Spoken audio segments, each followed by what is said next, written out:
Buenos días, buenas tardes, buenas noches. Por ahora le voy a decir que esto es Radio Rústica, un canal relacionado o un podcast, si se puede decir. No sé si los podcasts sean de media hora, pero este va a ser de media hora. Y no sé si los podcasts deben de ser de una hora o de dos, o hasta de cuatro, como algunos de el legendario Joe Rogan. Y me gustaría hablar de las cosas que creo que sé. Una de ellas es los fermentos.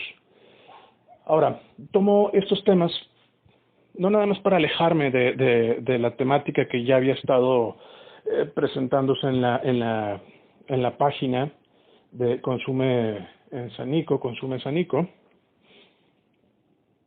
que con opiniones políticas, con algunas opiniones histriónicas, y son cosas que a veces nada más ocupan espacio y quitan energía. Pero había quedado con que podría empezar a poner o subir algo de contenido no histriónico. Este es uno de ellos. Cuando sucede cuando sucede la epidemia, me refiero, creo que al mes 6 de la pandemia, aprox, es cuando deja de haber cerveza, ¿recuerdan? Muchos empezamos a aprender a hacer tepache, otros a mezclar licores con otra cosa, u otros simplemente dejaron de tomar. Pero en este proceso de estar experimentando con el tepache, encontré algunas soluciones que creo que valen la pena compartir. No sé hasta qué grado, pero a lo mejor a alguien le pueda servir, o a los que les sean gustosos del tepache. Primero empecemos desde arriba. Es un fermento de piña, pero puede ser hecho con otras frutas. O si lo quieren mezclar con piña y con guayaba, inclusive depende la temporada de las frutas. Hay algunos que utilizan nada más piña, canela y creo que anís, y ya lo que es el porcentaje de azúcar. En mi caso lo que hice fue agregarle algunas otras especies, nada más porque querían separar un poquito, hacer un poquito más ancho el sabor. Más tarde me di cuenta que no era necesario, que en sí el fermento ya tiene un sabor, digamos, complejo. Lo que encontré también interesante es que, de acuerdo al envase en el que estamos fermentando, y también la tapa con la que estamos fermentando, pues reduces la velocidad. Si desean tener más control, se utiliza un frasco o pues es que no es un frasco, pero puede ser un frasco muy grande, algo que pueda contener 2 litros,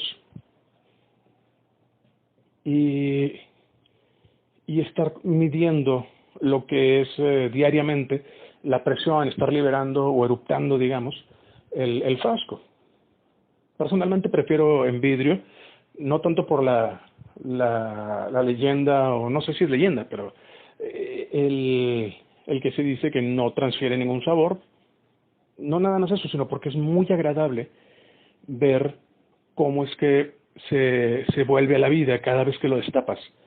Al liberarse la presión, las burbujas del metano que están produciendo las bacterias se separan del agua, y pues lo puedes estar viendo cómo fluye y cómo empiezan a bailar todos los fragmentos de piña y otras especies.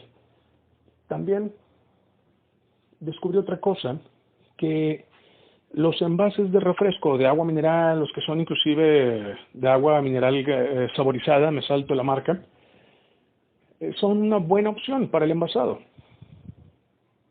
Así es que lo separan por unidades. Yo personalmente lo filtré para remover lo que se pudiera de sólidos, de fibras, para también reducir el proceso de fermentación todavía más abajo. Y estando en el refrigerador descubrí otra cosa. El fermento sigue. Es muchísimo más lento. Pero Pero después de dejar mi tepache descansando, 2 botellitas de 600 mililitros, descansando en el refrigerador por un mes, al abrirlo estaban gasificadas. Muy bajo el gasificado, pero existía. Y al momento de servirlo y agregarle un poquito de azúcar o un poquito de sal para empezar a prepararlo a tu gusto, vuelve la vida y espumea y hace valga la redundancia, una espuma densa que se levanta, ¿no? Y la verdad es que fue una experiencia muy agradable, porque con eso también me di cuenta que se puede hacer, y creo que es todavía más fácil, vamos a decirle tepache de jengibre. Pero el término real podría ser como cerveza de jengibre, o como lo conocemos en las tiendas como ginger ale. Resulta que la cerveza de jengibre tiene el detalle de que es un fermento muchísimo más rápido, y a diferencia de lo que son los refrescos que están en las tiendas de la esquina, no tiene cualidades probióticas, y el que pueden hacer en casa, obviamente sí. Único detalle, el jengibre, por algún motivo, acelera mucho el proceso de fermentación, así es que para hacer tepache también sirve un dedito de jengibre, puede acelerar el proceso considerablemente. Para finales del día 1 ya va a estar burbujeando, o por lo menos haciendo espuma, pero recuerden la temperatura, la higiene, hay muchas variantes, porque lo que estuve comprendiendo del proceso de fermentado es que la bacteria que hace el fermentado necesita primero, digamos, higienizar su medio ambiente. Por eso es que se acidifica todo. Al momento de que sube tanto el nivel de pH de lo que se está fermentando, ninguna otra bacteria va a poder crecer ahí, más que esta bacteria tipo bacilo, que es básicamente el responsable de todos los tipos de fermentados lácticos. Tienen la característica de ser probióticos, y que dependiendo lo que se está fermentando, pues algunas veces conserva cierto grado de calidad en el alimento que se fermentó. Digo, por algo fue que ese era básicamente el proceso de enlatado en las épocas medievales, si no es que más adelante, bastante común en todo lo que es la zona de Europa del Este, y con lógica, porque son tierras que hasta hace tal vez 100 años, cuando era invierno, no hay para dónde hacerse, y sobrevivir de fermentos era la opción viable, aun y cuando ya el producto está deteriorado, porque la fermentación es casi un proceso de digestión controlada. El producto seguía teniendo contenido vitamínico y cierta calidad de proteína, porque también se pueden fermentar carnes, que es lo que hacían las abuelas, se acordarán algunos de ustedes, que colgaban los chorizos en la cocina, y ya hasta que estuvieran bien secos era cuando los empezaban a utilizar. Entonces había que romper un poquito más el chorizo y dejar que la grasa haga su trabajo para antes de hacer el huevo, todo eso. Pero eran chorizos que tenían una cara no muy agradable, porque estaban cubiertos de un tipo de moho blanco.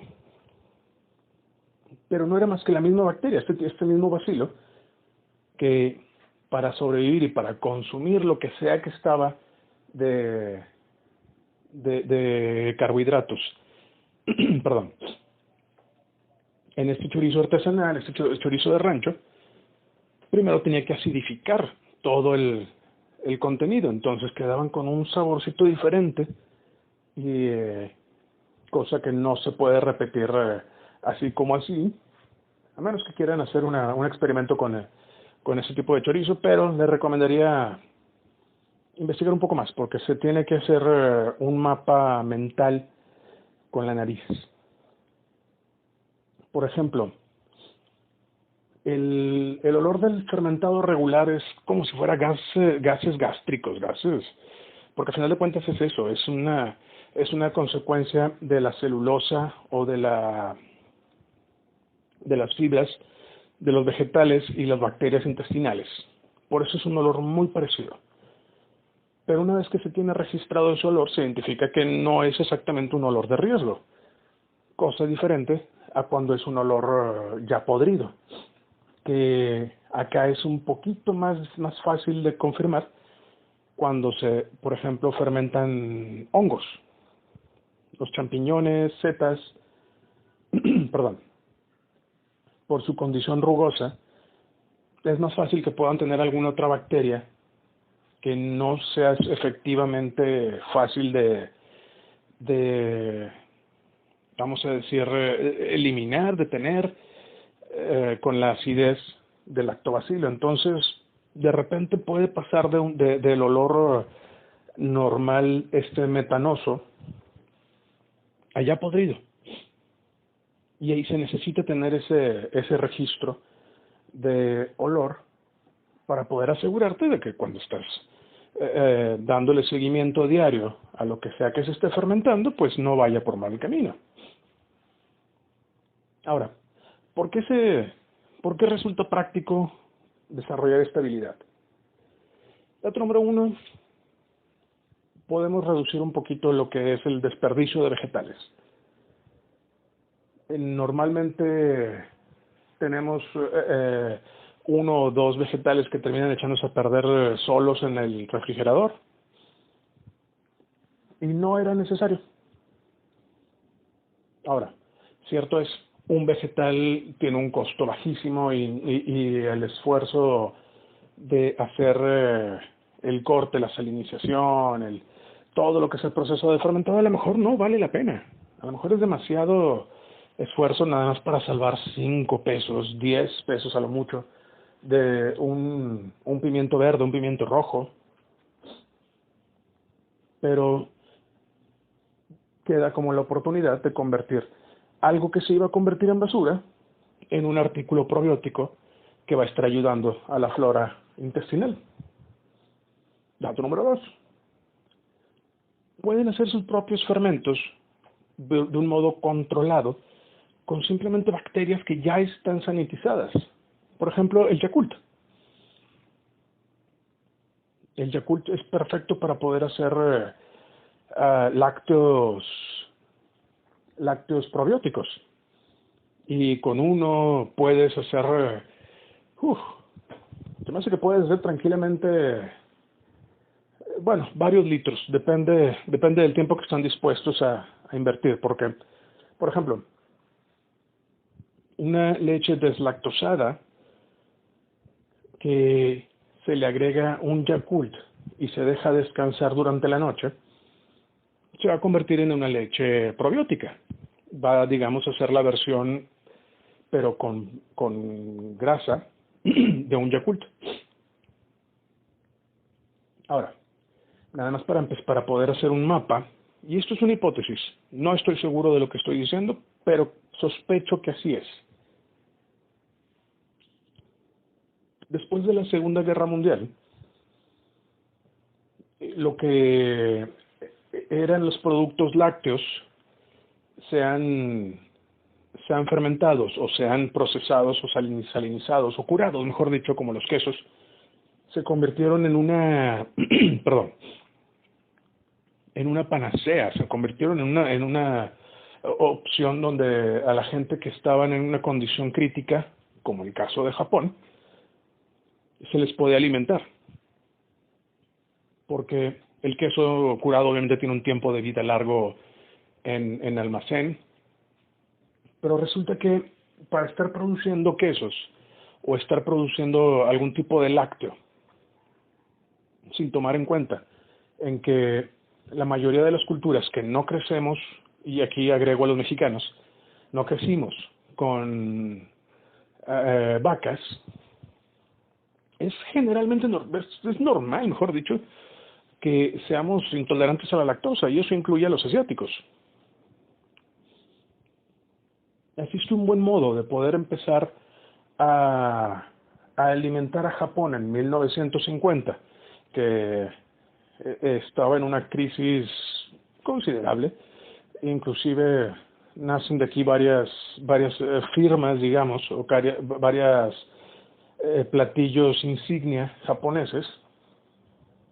Uno de ellos es creo que es el udon, puedo estar equivocado, pero son tallarines hechos con trigo sarraceno.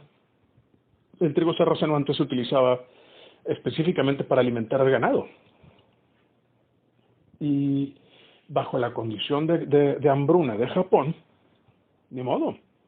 Entonces desarrollaron la habilidad para poder moler, machacar y amasar el trigo sarraceno para poder hacer fideos y poderlos alimentar. Y ahora es digamos, un platillo gourmet. De lo mismo se puede decir de los pescados salados o pescados fermentados, que no es común efectivamente para mucha gente, o sea, me refiero, no es parte del paladar de todos, especialmente el pescado fermentado. Perdón. Y son consecuencia de eso, de el necesitar alimentar a la gente y tener recursos limitados. Así es que, al mezclar lo que es el descubrimiento, y no voy a decir el nombre de la bacteria porque no lo recuerdo, pero tiene un nombre específico, a nombre del descubridor japonés, que se considera una bacteria que ayuda a regular el resto de las bacterias estomacales.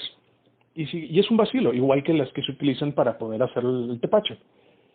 Y al tener un subproducto de la producción de leche, que es el suero de leche, se le inocula con esta bacteria y hasta la fecha se sigue utilizando y se sigue vendiendo en pequeños frasquitos, como si fuera un medicamento, como si fuera un tónico, porque se genera digamos, leyenda urbana de que antes de cualquier comida necesitabas tomarte uno de esos para poder sentirte mejor, para poder ser más fuerte.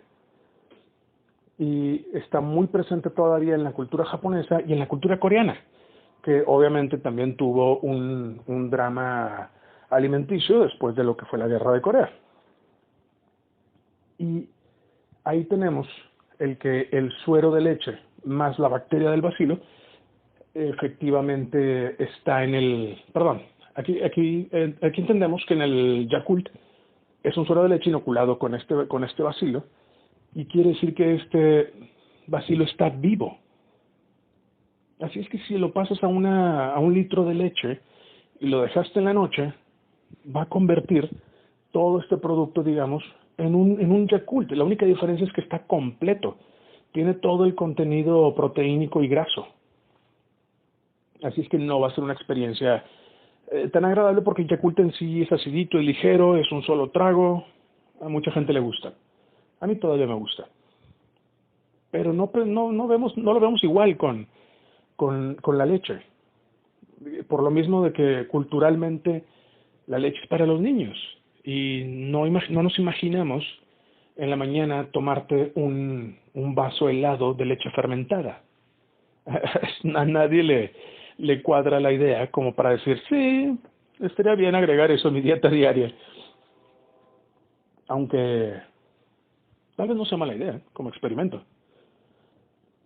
En especial después de que se ha conectado, y de nuevo, esto es una hipótesis mía, que quiere decir que no tengo todos los datos y no puedo hacer referencias bibliográficas para decir aquí están los datos. Pero a quien le interese, los invito a investigar. Estoy seguro que van a encontrar la información. Digo, la naturaleza de Google. Pero se ha encontrado una muy buena cantidad de correlación entre lo que son la regulación de la flora intestinal y con lo que son el Alzheimer, la inmunidad, que ahora es más relevante. Siempre lo ha sido, pero ahora es un poco más crítico. Y con lo que es las enfermedades gastrointestinales como las úlceras y, bueno, gastritis. Porque, y de nuevo, repito, esto es, no estoy repitiendo las palabras verbatim, no estoy diciendo exactamente, estoy diciendo lo que recuerdo. Que el desbalance que sucede con las dietas altas de pan y azúcar, que aumentan efectivamente las dos diferentes bacterias que hay en el estómago, específicamente lo que es el bacilo, y no estoy seguro de cuál de las dos es cuál, porque tengo entendido que también nos encontramos con el estreptococo. Pero al estar poblando más el otro extremo del sistema gástrico, y aquí pueden escuchar el tren detrás de mí por si no me creen que soy de Sanico. ¿Ya se cayó? Ok. Provoca un deterioro en lo que es la mucosa interna del estómago. Y ahí empiezan las gastritis. Sigue la persistencia de la misma dieta y efectivamente empiezan lo que son las úlceras. Y ya sabemos que de úlceras la gente pues hasta puede morir. Así es que tiene cierta relevancia el tener una flora intestinal balanceada, que se puede lograr fácilmente con probióticos. No necesariamente tiene que ser con probióticos caseros, sino pueden ser de pastilla. No se tiene que hacer este tipo de labor arduosa de fermentar. Pero como una actividad diaria, no lo veo tan mal. Me parece que tiene cierta relevancia y cierto grado de orgullo, ¿no? El hacer tus propios productos. Y bueno, hice un caso muy amplio de por qué sí sería buena idea hacer el fermento. Hice un experimento hace poco y lo puse en mi página de Rústica, que fue hecho con digamos, masa de lentejas fermentadas. El resultado no fue nada malo. No es lo que yo esperaba, pero son de estas cosas que uno no sabe qué hacer con ellas. No están mal, pero no están bien. Y encuentro que las dosas, por decirle crepas hindús, también son probióticas, pero no sé hasta qué grado. Porque para consumirlas hay que cocerlas y las bacterias, estas bacterias pues no pueden resistir más de 60 o 70 grados como la mayoría de las bacterias.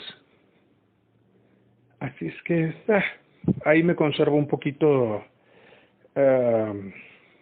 digamos, escéptico respecto a sus cualidades probióticas. Lo que sí es que lo que sea todo celulosa y fibra, pues ya está predigerido, que la bacteria ya lo estuvo consumiendo. No sé si esto acelera el proceso de absorción, pero algún beneficio debe de tener, que a mi discreción creo que el beneficio mayor fue saltarse un molino de piedra. ¿Qué quiere decir eso? Pues si simplemente puedes hacer masa para hacer tortilla o pan de cualquier grano a través del fermentado, pues ya no tienes que utilizar el molino. Es un proceso más lento, sí. Pero si tomas el trigo, lo remojas, después lo machacas, no importa que no quede perfectamente molido, lo dejas que fermente por la cantidad de cáscara, el proceso probablemente sea muy, muy, muy rápido, como las lentejas o los frijoles que fermentan rapidísimo. Y después se machaca este producto que ya está parcialmente digerido y se cuece. Entonces ya no tuviste que utilizar dos piedras gigantes para moler el trigo, maíz, lo que sea. Entonces creo que esa fue la razón de por qué se llevó esa herramienta para producir este pan plano como las doces, porque la cualidad probiótica no creo que esté ahí, ya está cocido. De hecho, utilicé la misma receta para poder utilizar lenteja y trigo. Esto con el fin de hacer algún pan rústico y denso, digamos, cercano a lo que estarían haciendo los ancestros, ¿no? Bueno, perdón, estuvieron haciendo los antepasados. Y el pan estaba bien, muy denso, un sabor muy curioso, no era malo, y no lo visualizabas para utilizarlo con jamón y queso. Era algo como para sopear y comer, no tenía la versatilidad o lo agradable de la mordida de un pan moderno de caja.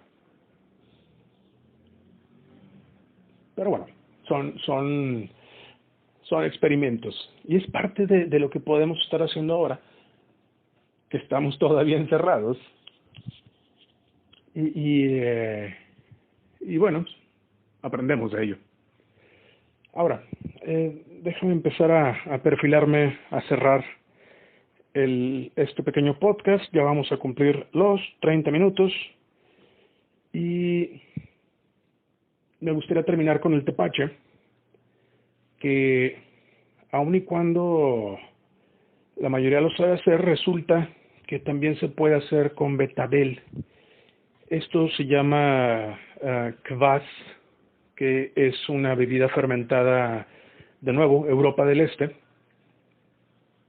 Comúnmente se vende igual como si fuera el tepache, o sea, en carrito o esquinero o en los parques, pero con barriles, y tiene un contenido bajo de alcohol, igual que el tepache. Pero la diferencia es que el betabel tiene un sabor dulce diferente, como el camote, que sin que tenga un sabor azucarado como la caña, tiene un sabor ligeramente dulce silvestre, si es que se le puede llamar así. Y también ese vale la pena, aunque también muchos no estamos acostumbrados al betabel. Se puede hacer un tepache de betabel con, ¿qué les puedo decir? Se me hace que con un betabel pueden hacer tranquilamente unos 4 litros. Claro que va a bajar en cuanto a su densidad de sabor, porque pues se sigue consumiendo el mismo producto sólido, pero con un poco de agua mineral, por ejemplo el tepache, un poco de agua mineral y un poco de sal, es bastante agradable. Ahora, voy a programar el experimento con el tepache para empezar a publicarlo con ustedes, y quien quiera acompañarme en el experimento es bienvenido. Ahora, si alguien tiene algún comentario, alguna pregunta que les gustaría rascarle respecto a todo el proceso de fermentos o algún otro tema, con gusto lo tomo para empezar a publicarlo igual en la página, y bueno, hacer una línea de conversación donde podamos interactuar de un modo más positivo, supongo yo.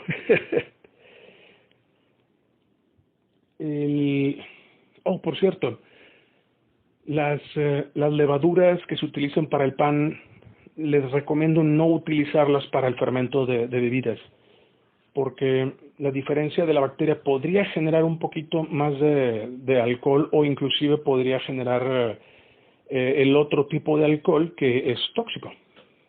Entonces, aquí le recomendaría no jugar con esas mezclas, utilizar las bacterias del medio ambiente. Por eso es que antes las abuelas utilizaban una cuchara de madera para revolver todo. Ahí va lo que era el lactobacilo del endémico de la cocina, y así se inoculaba la jarra o el contenedor que fueran a utilizar, porque estoy tratando de recordar cuál utilizaba mi abuela y creo que era uno de barro, pero creo que era para hacer frijoles. Pero bueno, Listo, cualquier duda o comentario, por favor, dejen el mensaje en la parte inferior del mismo post. Por mi parte ha sido todo. Esto fue Radio Rústica por ahora. Más tarde le podemos cambiar el nombre y gracias. Que tengan muy buen día.